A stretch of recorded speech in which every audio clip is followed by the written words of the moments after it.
How this book was written and why by Dale Carnegie. During the first 35 years of the 20th century, the publishing houses of America printed more than a fifth of a million different books.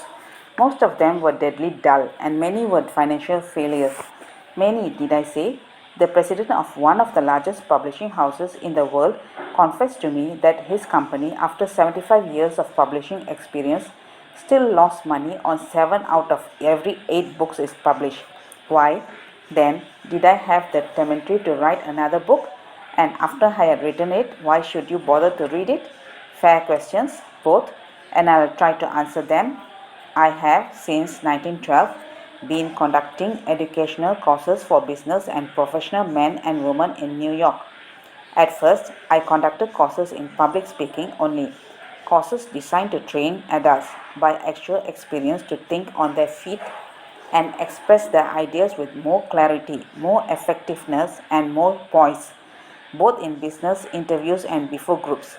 But gradually, as the seasons passed, I realized that as sorely as these adults needed training in effective speaking, they needed still more training in the fine art of getting along with people in everyday business and special and social contexts. I also gradually realized that I was sorely in need of such training myself. As I took back across as I look back across the years, I am appalled at my own frequent lack of fineness and understanding. How I wish a book such as this had been placed in my hands 20 years ago. What a priceless boon it would have been. Dealing with people is probably the biggest problem you face, especially if you are in business. Yes, and that is also true if you are a housewife, architect, or engineer. Research done a few years under the auspice of the Carnegie Foundation for the Advancement of Teaching uncovered a most important and significant fact, a fact later confirmed by additional studies made at the Carnegie Institute of Technology.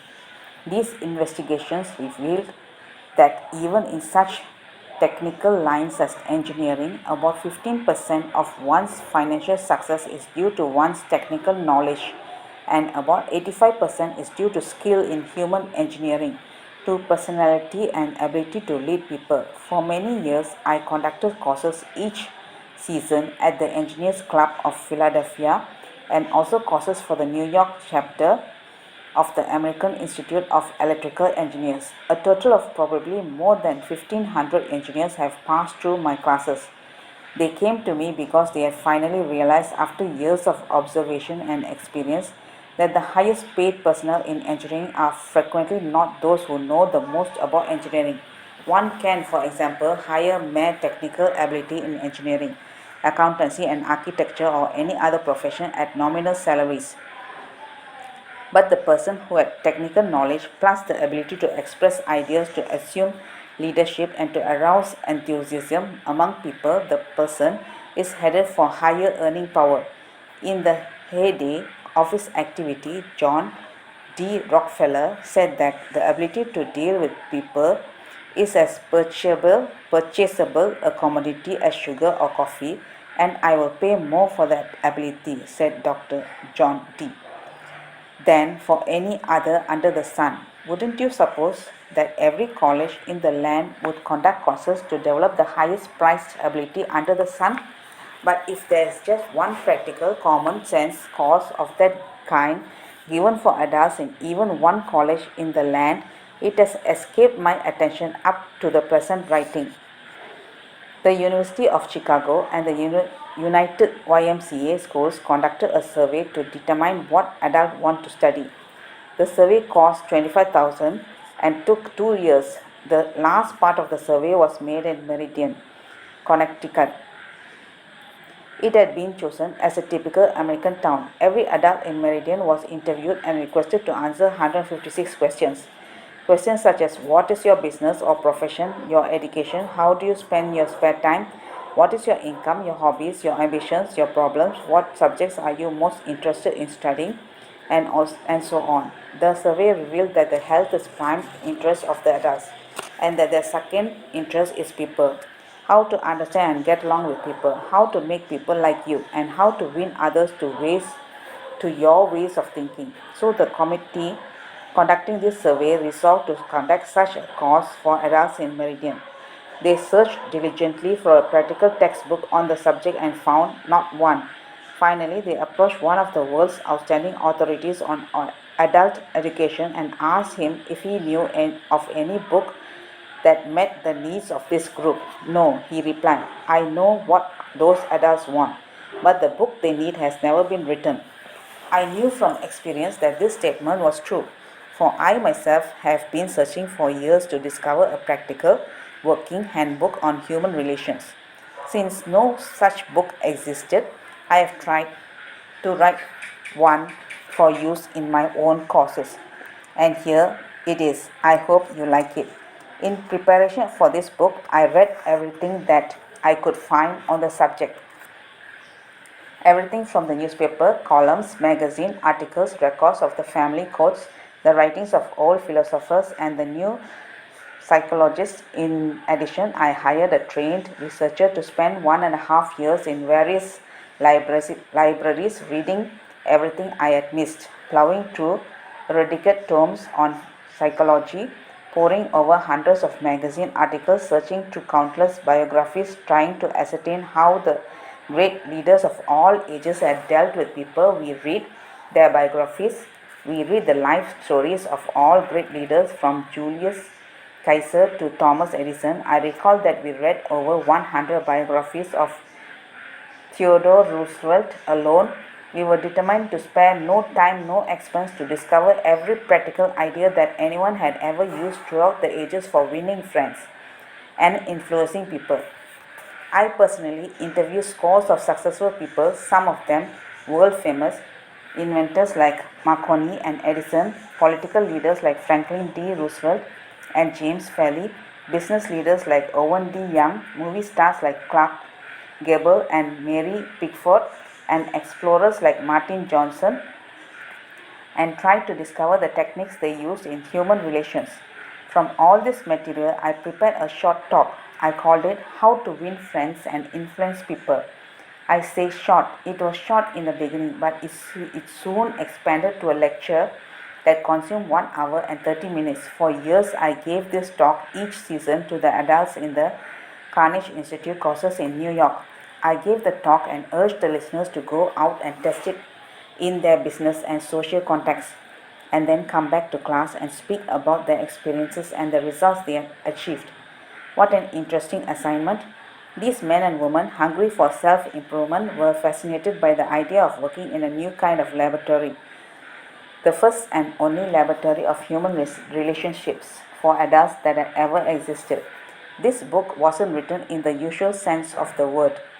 It grew as the child grows. It grew and developed out of the laboratory, out of the experiences of thousands of adults.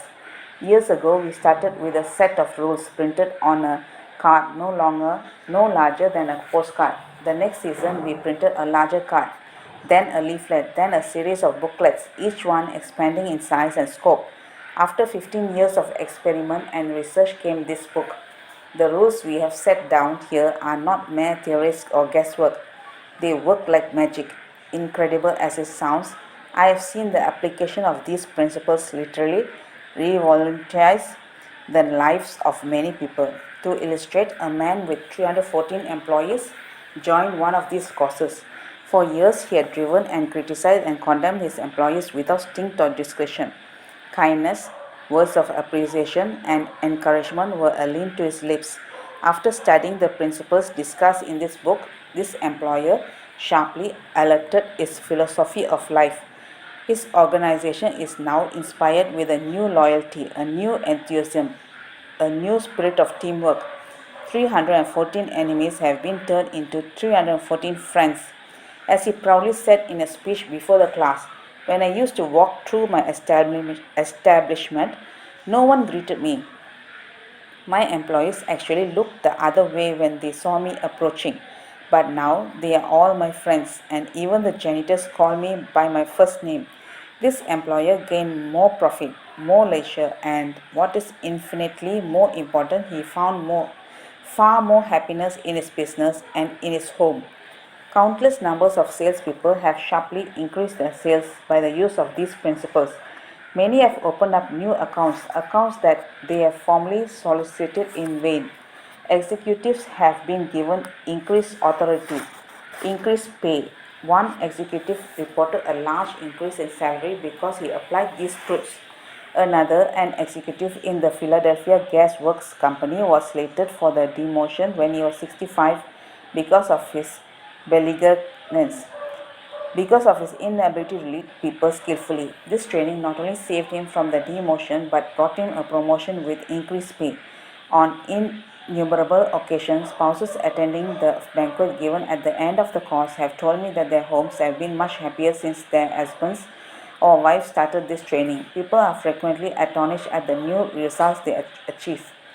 It is all seems like magic. In some cases, in their enthusiasm, they have telephoned me at my home on Sundays because they couldn't wait 48 hours to report their achievements at the regular session of the course. One man was so stirred by talk on these principles that he sat far into the night discussing them with the other members of the class. At 3 o'clock in the morning, the others went home, but he was so shaken by a realization of his own mistakes, so inspired by the vista of a new and richer world opening before him, that he was unable to sleep. He didn't sleep that night or the next day or the next night. Who was he? A naive, untrained individual ready to gush over any new theory that came along.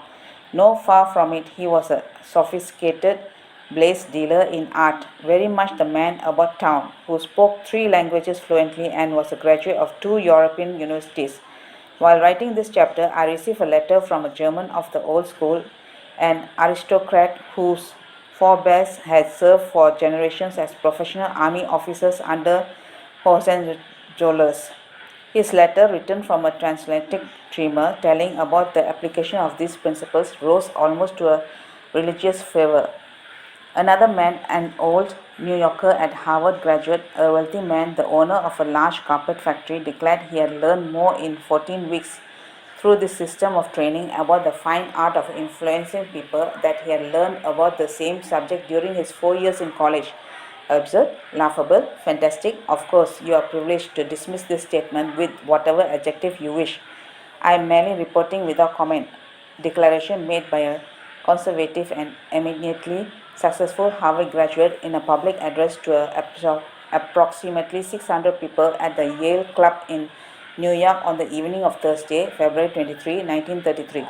Compared to what we ought to be, said the famous Professor William James of Harvard, compared to what we ought to be, we are only half awake.